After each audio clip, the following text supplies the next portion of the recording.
మీ జీవితం ధ్యానంతోనే మొదలవుతుంది. ధ్యానంతోనే ముగుస్తుంది మీ రోజు. ఇందాక గూడా మీరు చాలా సేపు ధ్యానం జేశారు. అంతకుముందు చక్కగా హాయిగా పంప చెట్టు కింద చక్కగా నీళ్ళతో స్నానం జేశారు. ప్రకృతి మధ్య గోచి పెట్టుకొని కూర్చున్నారు. ఇంతసేపు మీరు ధ్యానం చేస్తుంటారు. ఇందాక గూడా చాలా సేపు ధ్యానం జేశారు గదా! ధ్యానంలో మీరు ఏం చూస్తారు? ఏ ఏ ఏం గమనిస్తారు? ఏం అనుభవిస్తారు? ఏం మాట్లాడుకుంటారు? ఎవరితో మాట్లాడతారు? ఎందుకనంటే ధ్యానాల్లో కొన్ని విధాల గురువులు, విధ స్టైల్స్ ఉంటుంది. ధ్యానం చేయటం అంటే మా అనుభవం ప్రకారం చెబుతున్నాం. ఒక చపాతి చేసేదో, ఒక కూర వండేదో ఇది చేయటం.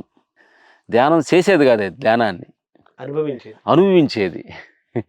ధ్యానం చేసేదంటే మనకు కావాల్సిన పరికర్యాలు పనులు చేసేది కానీ అసలు నిజమైనది ధ్యానం అంటే అనుభవించేది. అది చెప్పేది కాదు, అది చూసేది కాదు, అది వినేది కాదు, కనిపించేది కాదు.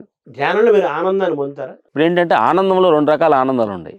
ఎక్స్పెక్టేషన్ ఆనందం, తాత్కాల ఆనందం, నో ఎక్స్పెక్టేషన్ లేని ఆనందం. ఇప్పుడు ఏదైనా మనకు ఒకటి కావాలి అని మనం ఏదో అనుకున్నాం, అది దొరికింది, ఒక ఆనందం. అది ఏదో దూరం అయింది, మనకు బాధ. డిపెండింగ్ ఆనందము, నాన్ డిపెండింగ్ ఆనందం ఉంటుంది. 2 ఆనందాలు ఉంటాయి. డిపెండింగ్ అంటే ఇంకేదైనా ఇప్పుడు ముందాగితే ఆనందం అంటాం కదా, అది ఉంటే ఆనందం, లేకపోతే దుఃఖం. ఈ ఆత్మ ఆనందం మేము చేసే ధ్యానం ఏంటంటే ఏమి ఎక్స్పెక్టేషన్ లేని ఆనందం.